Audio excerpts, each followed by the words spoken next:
자, 그러면 우리 이번 시간에는 창호공사에 대해서 한번 해보겠습니다. 우리가 구조물에서 창호의 역할은 많이 있죠. 일단 첫 번째로 채광, 그 다음에 두 번째로 환기, 그 다음에 뭐 어떤 출입 목적, 뭐 이런 목적들이 있죠. 그래서 반드시 구조물에는 이런 창호가 설치가 되어야 되겠죠. 그러면 이 창호들을 설치할 때 뭐 어떤 주의할 점이 있고 창호의 종류는 뭐 어떤 것들이 있는지에 대해서 한번 알아보도록 하겠습니다. 창호를 우리가 설치할 때 보통 일반적으로 창호 틀이 있고 그 다음에 뭐를 가지고 창호하고 같이 합니까? 유리하고 같이 하죠. 그럼 유리의 특징들에 대해서도 알아줘야 될 것이고 이런 것들에 대해서 하게 되겠죠. 그런 창호에 대해서 한번 알아봅시다. 우선 첫 번째 창호공사의 개요. 그 다음에 종류로는 뭐 목재 창호, 옛날에 주로 많이 썼죠. 아니면은 요즘 뭐 한옥 같은 뭐 고풍 옛날 스타일의 그런 건축물들. 그 다음에 또는 뭐 문화재라든지 특수한 목적이 있을 때 목재 창호를 많이 쓰죠. 그 다음에 금속재 창호, 뭐 가장 많이 쓰는 것들이죠. 그 다음에 창호 철물 공사를 어떻게 하는지, 그에 따른 창호가 있으면 반드시 뭐 유리가 동반되게 되어 있겠죠. 그 유리의 종류라든지 이런 것들에 대해서 알아보도록 하겠습니다. 창호란 우리 개요에 대해서 한번 볼까요? 창호는 1차적으로 가장 큰 목적이 채광, 환기 출입이죠. 금방 이야기했듯이 일단 건물에서 채광이 잘 안 되면 일단 쾌적한 상태의 건축물을 유지할 수가 없죠. 환기도 마찬가지고. 그다음에 출입은 어떤 특수한 목적에 의해서 필요한 것이고 이런 목적에 의해서 창호를 반드시 우리 건축물에는 설치를 합니다. 그 개요에 대해서 한번 읽어볼까요? 창호란 문골에 달아 채광, 환기, 출입에 쓰이는 것이죠. 채광, 환기, 출입의 목적뿐만 아니라 또 어떤 목적이 동반해야 되는가 하면 방풍, 바람 불었을 때 막아줘야 되겠죠.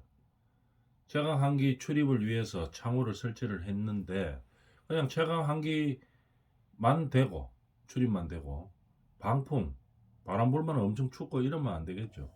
그래서 방풍의 역할도 있어야 됩니다. 그 다음에 비가 오면 비도 막을 수가 있어야 되겠죠. 추울 때 너무 겨울 같은 때 우리 춥죠. 그때 방서적인 더울 때나 추울 때 방서 방한 이런 역할을 가지고 있어야 되겠죠. 물론 유리 부분이 면적이 크죠. 그래서 유리 부분에서 방풍, 방우, 방서 방한 이런 역할도 하지만 창호 틀이죠. 문틀이 아니고 창호 틀이 되겠죠. 이 창호 틀에서도 반드시 방풍, 방우, 방서 방한의 역할을 다 하고 있어야 됩니다. 그렇게 갖추어 줘야 되겠죠. 그래서 옛날에 한 몇 년 전만 해도 뭐 창호에 대해서 그렇게 우리가 뭐 시스템 단열 창호 이걸 뭐 사용하는 게 법으로 딱 강제되지는 않았었죠. 그러나 한 몇 년 전부터는 이제 바뀌었죠. 왜냐하면 우리가 제로 에너지 빌딩에도 뭐 도전하고 있죠. 그래서 난방비를 절감하는 그런 차원에서 우리가 또 난방비를 절감하면 결국은 뭡니까? 우리가 뭐 가스라든지 뭐 석탄이라든지 뭐 기름이라든지 이런 연료를 안 떼게 되겠죠. 그러다 보면 우리가 탄소 배출량을 줄일 수 있고 이제 이런 목적 때문에 창호가 우리가 단열이 잘 되는 단열 창호를 반드시 써야지 되는 법규를 만들었죠. 물론 유리도 마찬가지입니다. 유리도 우리가 단열이나 뭐 우리 방한 방서를 위해서 일정 수준 이상의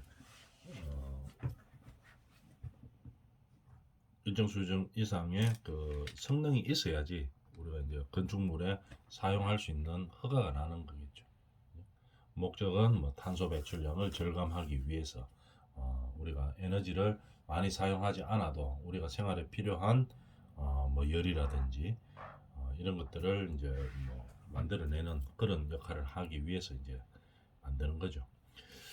주된 목적을 정리해 보면 채광, 환기, 출입이 주된 목적이고 여기에 더 붙여서 같이 와줘야 될 게 방풍, 방우, 방서, 방한의 그런 역할도 해내야 된다 이런 얘기입니다.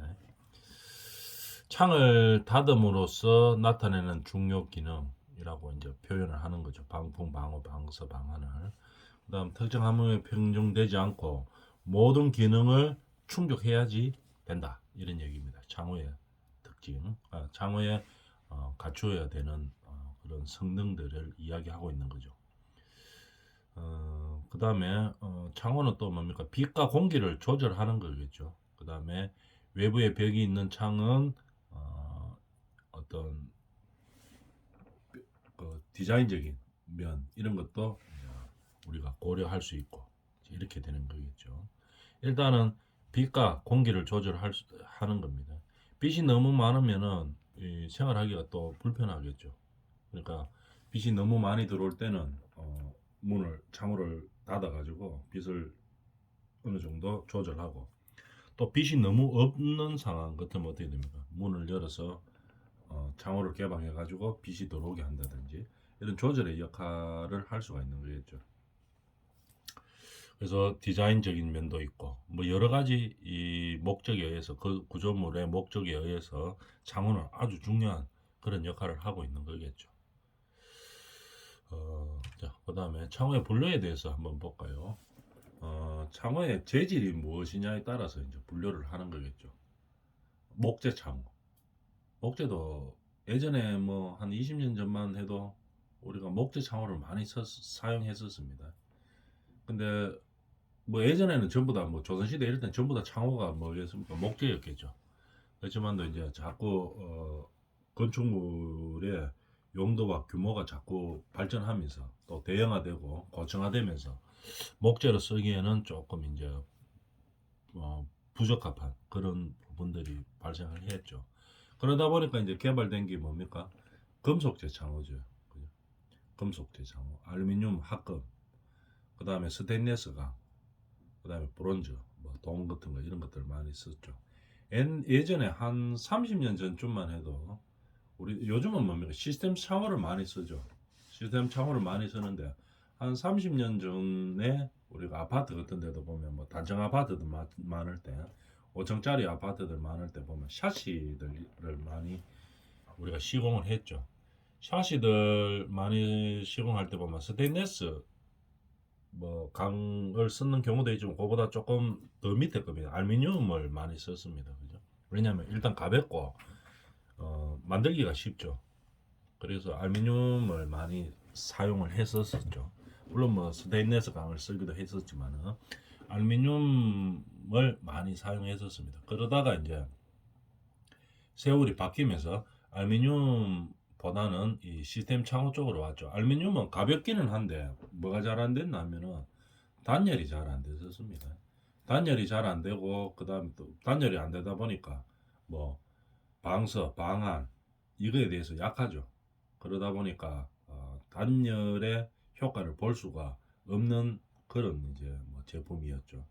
그래서 이제 우리가 자꾸 생활 수준이 높아지다 보니까 이 알루미늄 샤시로는 우리가 그 목표적으로 하는 건축물에 만족을 할 수가 없었는 거죠. 그러다 보니까 이제 다시 이제 개발되는 게 뭡니까? 시스템 창호, 시스템 창호 1차 시켜서 아예 만들어가 나오는 거겠죠. 시스템 창호를 하다가 그 다음에 이제 요즘은 뭡니까? 우리가 단열까지 보완했는 단열 창호 이런 식으로 이제 바뀌어가는 거겠죠. 이런 식으로 재질별로 분류가 되고 있습니다.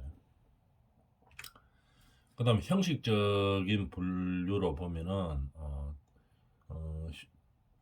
출입의 기능이 있는 창호가 있고 창호 중에서도 뭐 출입의 기능이 필요한 경우도 있고 아니면 채광이나 환기의 목적을 가지고 있는 경우도 있습니다.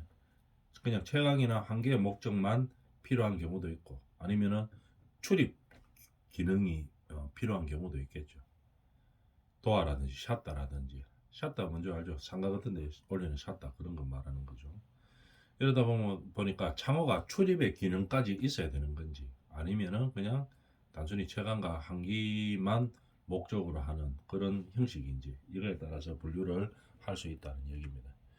그 다음에 공법별로는 뭐 창호를 구조체보다 먼저 설치하느냐 아니면 창호와 구조체를 동시에 시공할 때 아니면은 창호를 나중에 설치하느냐 이거에 따라 선설치, 일체와 후설치로 나눠지는 거겠죠. 대부분 뭐 특수한 건물이 아니면은 창호를 나중에 설치하죠. 구조물 올라가고 난 다음에 그 다음에 창호를 설치하는 게 일반적인 건물입니다. 근데 후설치 나중에 이제 창호를 설치하다 보면은 어떻게 되는가 하면은 만나는 부분들이 있죠. 창호하고 구조체하고 만나는 부분에 일체화가 돼가 있지 않고 반드시 이 유격이 있죠. 어느 정도 떨어져가 있는 상황이 되겠습니다. 그러다 보니까 이 부분을 잘 막아줘야 되겠죠. 그래야지 단열 효과도 높아질 것이고, 그 다음에 뭐 방풍 효과도 있을 것이고, 그 다음에 방안, 방석 이러에 대한 효과도 있을 것이고, 그래서 이 나중에 설치할 때 창호를 나중에 설치하는 게 대부분인데 그럴 때는 구조체하고 그 다음에 창호하고의 이 접합되는 부분이 있죠. 만나는 부분. 그 부분들을 어떻게 처리할 것인가 이게 이제 가장 관건이 될 수가 있겠죠. 그게 이제 창호를 가장 나중에 후설치하는 것이 일반적인 공법이고 근데 특수한 목적에 의해서 그런 틈새들이 하면 안 되는 부분들이죠. 건물의 어떤 목적에 의해서. 뭐 예를 들어서 뭐 방사능이 많다든지 이럴 때는 그런 틈새가 있으면 안 됩니다. 아무리 막아도 안 되죠. 그렇기 때문에 그런 특수한 목적이 있을 때는 구조체하고 창호하고를 일체화시켜 버립니다. 구조체 만들 때 같이 창호 틀도 막 같이 만드는 거죠. 그러면은 어떻게 됩니까? 이 틈새가 생기질 않겠죠. 구조체와 창호를 동시에 설치하기 때문에 이런 거는 뭐 특수한 목적이 있을 때 하는 겁니다. 이런 것들을 일체화 창호라고 이제 공법별로 분류하는 거겠죠. 근데 창호를 나중에 설치하는 게 아니고 미리 설치하는 경우도 있습니다. 선 설치하는 경우도 있는 경우죠. 구조체보다 먼저 설치하고 그 다음에 이제 창호를 설치하는 겁니다. 어떨 때 이런 거를 많이 썼었나 하면은 예전에 우리가 조적 건물 많이 지을 때 있죠. 조적으로 내력벽이 실제로 올라가는 그런 상황. 내력벽과 외부 벽체가 같이 올라가는 조적 건물 이런 형태의 지을 때는 조적을 지어 놓고 굳이 나중에 이거를 창호를 늘 설치해야 되는 그런 이유가 별로 없었죠. 그러니까 그 창호를 먼저 설치해 놓고 그 다음에 조적으로 옆에를 올려주는 이런 형태로 많이 갔었습니다. 조적 건물 우리가 시공할 때. 그러면은 이게 뭐 구조체 시공 전에 먼저 창호가 이제 설치되는 형태인 거죠. 이렇게 되면 뭐 장점은 뭐가 있냐면은 창호가 먼저 시공이 되기 때문에 그 구조체를 조적 같은 걸로 설치할 때는 딱 맞게 맞추어서 할 수 있죠. 그러다 보니까 틈새가 많이 벌어진다든지 이런 것들을 막을 수 있습니다. 사춤이 안 되어서 뭐 중간에 뜬다든지 이런 현상들을 막을 수가 있었죠. 그러다 보니까 이제 정밀도가 높게 시공이 할 수 있는 상황이 된 거죠. 근데 이게 또 반대로 생각하면은 철근 콘크리트 건물을 타설할 때는 이 창호를 먼저 시공해 놓고 그 다음에 벽체를 거다가 옆에다 붙이는 거는 또 상당히 어려운 상황이 될 수가 있겠죠. 그래서 그 구조물의 형태와 종류에 따라서 이제 뭐 창호에 설치하는 방법들이 바뀐다. 그런 공법들이 바뀐다는 걸로 알아주면 되겠습니다. 그래서 구조체 설치 전에 먼저 창호를 설치하느냐, 구조체 설치 이후에 창호를 설치하느냐, 아니면 구조체하고 창호를 같이 설치하느냐에 따라서 구분할 수 있다고 알아놔주면 되겠습니다. 창호의 요건을 한번 보면 우리가 앞에서 이야기도 했지만 가장 중요한 게 일단 채광이죠. 채광. 그 다음에 환기입니다. 창호는 일단 제일 중요한 게 거기고, 그 다음에 어떤 목적에 의해서 출입도 가능한 거. 이게 이제 가장 중요한 목적이고, 그러면 창호가 가져야 되는 요건들에는 뭐 그것만 하면 되느냐?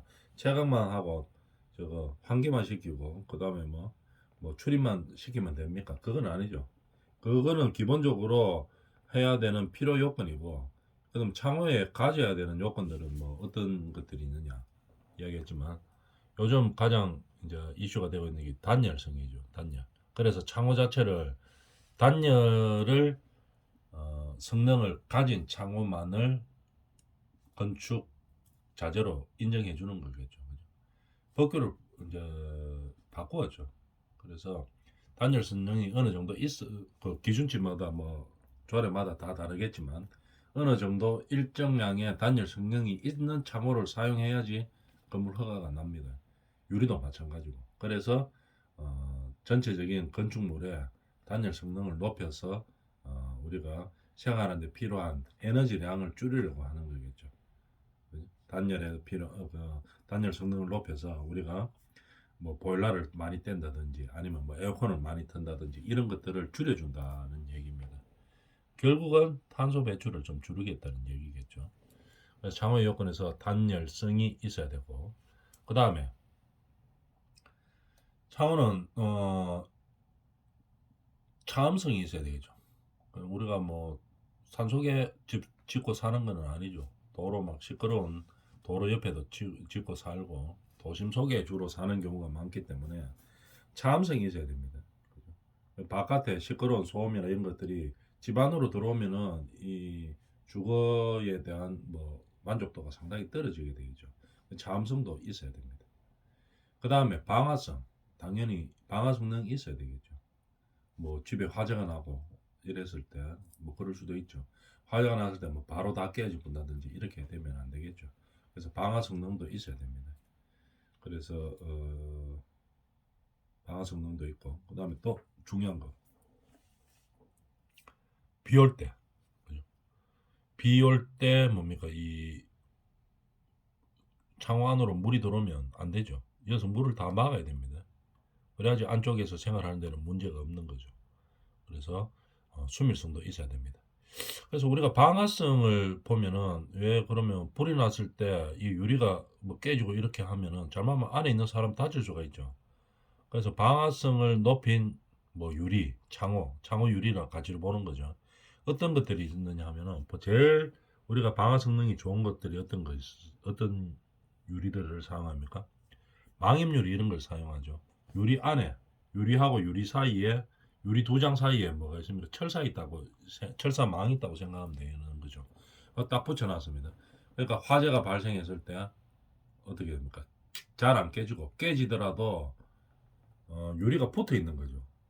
그러니까 안에 있는 사람이 다칠 가능성이 좀 상당히 줄어들 수가 있죠. 깨지더라도 유리 자체는 유리 두 개 안에 붙어 있던 철망에 딱 붙어 있기 때문에 웬만하면은 뭐 깨어져서 사람이 다치는 이런 경우는 막을 수 있는 거겠죠. 그래서 이런 방화에도 안전성을 위해서, 사람의 안전성을 위해서 방화 성능이 있어야 된다는 얘기입니다.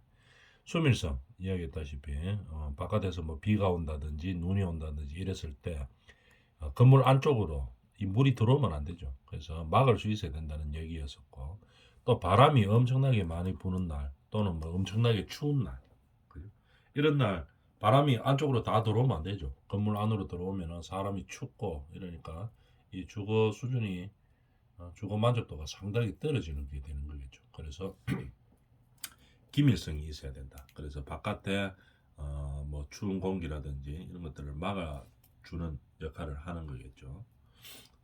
근데 우리가 보면 이 요즘 단열 바라고 이야기하죠. 이 단열 바라고 이야기합니다. 창호 틀을 단열 성능이 일정 수준 이상 되는 것들로 바꿔줘야 됩니다.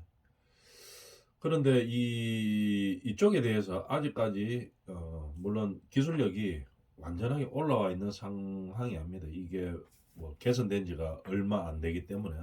그래서 우리는 이런 단열 성능들이 좋게 만들 수 있는 창호를 단열바라고 이야기하죠. 이 단열바의 성능을 높이는 그런 기술들이 많이 필요한 거죠. 연구도 많이 필요하고, 그렇게 하다 보면 사업성도 많이 좋아지겠죠. 우리나라 뭐 아파트 같은 데 봅니다. 창호가 엄청나게 많이 들어가죠. 모든 건물들에 창호가 많이 들어갑니다. 그렇기 때문에 이 단열 성능을 높여주는 그런 단열바들, 지금보다 훨씬 더 좋은 기술력을 가지고 뭐 연구를 해서 사업화 시킨다면 이게 뭐 상당히 시장은 좀 넓은 그런 상황이 되겠죠. 아직까지 이 제도를 시행했는 지가 얼마 안 되기 때문에 이 기술력이 좀 많이 떨어져 있는 상태이죠. 그래서 물론 세월이 조금 더 지나면 빨리 이제 빠른 시간 안에 올라오는 그런 부분이 되겠죠. 그래서 단열 바의 성능을 높여주는 것, 이거는 아주 이제 아직까지 많이 개발되지 않은 그런 분야입니다. 그 다음에 개폐 방식에 따른 도화의 종류, 우리가 뭐 설계를 하면은 뭐 다 잘 알고 있죠. 도화의 종류는 또 표시하는 방법들도 다 있습니다. 이거 보면 다 알 수 있죠. 한 번씩 한번 볼까요? 외다지문, 우리 방문 같은 거 말하는 거죠. 창문 같은 거 우리 뭐 형 1층 창문으로 되어 있는 거, 보통 뭐 저 편의점 같은 거 조그만 편의점 있죠. 그럼 들어갈 때 외다지문으로 이렇게 되어 있죠. 이렇게 표시를 합니다. 딱 봐도 외다지로 보이죠. 쌍외다지입니다. 이 두 개 있을 때 쌍외다지. 이쪽으로 열고 이쪽으로 좀 열 수 있는 거. 보통 외다지문의 요 폭이 얼마입니까? 900이죠. 90cm입니다. 그러니까 요거 쌍여다지는 1800 이렇게 되겠죠. 요 폭이 요소 요까지 한 짝에 900씩이니까 1800이 되는 겁니다. 1m 80 말하는 거죠. 자, 요렇게 쌍여다지문 표시는 요렇게 하고, 요런 거 쌍자재문 요렇게 표시하고, 외자재문은 요렇게 표시한다. 그런 거 알아놔주면 되겠습니다. 이중문 표시, 그죠? 이중문은 요게 이중으로 되어 있다는 거를 요렇게 표시하는 거고, 일반 통해문 뭐 이런 표시가 있다. 그런 거 알아놔주면 되겠죠. 회전문 표시는 요래합니다. 요 봐도 우리가 회전문으로 보이죠. 그러면 요 회전문이나 요 이중문 같은 거는 뭐 때문에 이런 걸 씁니까? 주로 소음 차단이나 아니면은 바깥에 방풍 때문에 바람 불었을 때 안쪽으로 안 들어오게 하려고 이제 그렇게 쓰는 거죠. 예를 들어 이런 거는 외다지나 뭐 쌍외다지나 뭐 이런 것들은 문 열면은 바깥에 바람 불면 안으로 바람 다 들어옵니다. 그죠? 그러나 회전문 이런 것들은 어떻게 됩니까? 바깥에 추운 날 바람 많이 불고 있어도 문을 열고 사람이 들어와도 바깥에 바람이 안쪽으로 별로 안 들어오도록 막아주는 거죠. 그죠? 차단시키기 위해서, 또는 또 바람도 차단시키고 그 다음에 소음도 차단시키는 그런 목적으로 사용하는 겁니다. 이게 회전문, 뭐 이중문 이렇게 표시가 되어 있는 거죠. 이중문 같은 거. 그 다음에 미다지는 뭡니까? 밀고 들어오는 문입니다.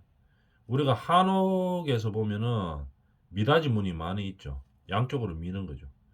요로 한옥문 같은 거 한번 생각해 봅니다. 요 문은 요로 열리고 요 문은 열리고 이렇게 하는 겁니다. 요게 쌍미닫이 문, 요렇게 표시하는 거죠. 그림도 요렇게 한다 하는 거 알아놔줘야 됩니다. 잘 봅니다. 그 다음에 미석이 문,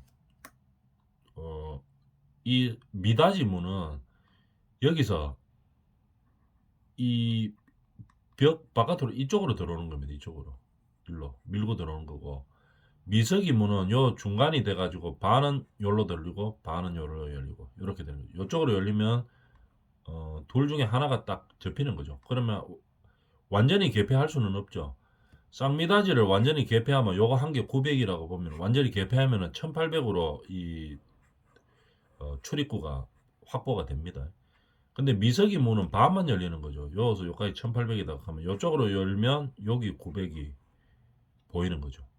문을 이쪽으로 열면 여기 이제 900이 나타나는 거죠. 우리 방에 창문 같은 거 다 미석입니다. 이렇게 표시하는 거죠. 접이문, 문이 이렇게 접히는 거죠. 접이문을 이렇게 표시합니다.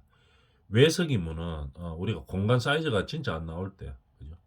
뭐 벽면이 조금 더 필요한데 우리가 이거 보통 미석이 하려고 하면 1800을 놔줘야 되겠죠, 공간으로. 근데 1800을 뭐 방이 뭐 쪼매놨든지 해가지고 1800으로 만들 수가 없어요. 그러면 이 공간이 너무 좁고 이럴 때는 외미석이 문으로 합니다.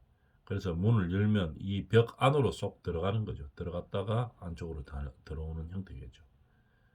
요런 외미석이 문 표시를 합니다. 그래서 개폐 방식에 따른 도화의 종류와 그림 형태를 어떻게 나타내는지 뭐 이렇게 그림이 뭔지를 알아야지 도면을 보면 알죠. 아, 이거는 뭐 회전문이구나. 이거는 쌍미다지구나. 이거는 접이, 이거는 미석이, 외미석이 문이구나. 뭐 이런 것들을 도면 보면 알아야 되겠죠. 그래서 도면에 다 이렇게 표기를 합니다.